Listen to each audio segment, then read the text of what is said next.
现在很多孩子支原体肺炎之后遗留的咳嗽反反复复，老是断不了根，这种情况非常多也非常严重。你像这个小朋友的舌苔就是典型的支原体肺炎之后遗留的咳嗽断不了根，整个舌苔比较淡淡白白，颜色偏紫，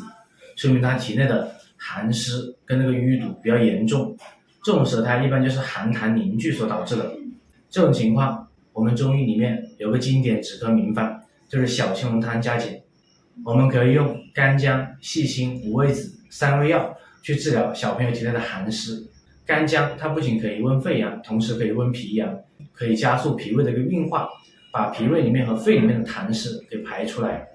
细辛的话可以化痰，对于那种寒细痰的化的效果比较明显。五味子可以敛肺，对于那种出汗比较多、久咳必虚、久咳必瘀这种出汗比较多的小朋友比较适用。这个小朋友我还加了一点石膏，因为这孩子出现那种黏痰，咳的声音也比较重，开始慢慢遇久化热的情况，加一点石膏可以清他的肺热。其实小朋友支原体肺炎之后遗留的咳嗽，大家还是要找专业的中医师辨证论治，看舌苔精准辨证，这样子用药准确，咳嗽断根才快。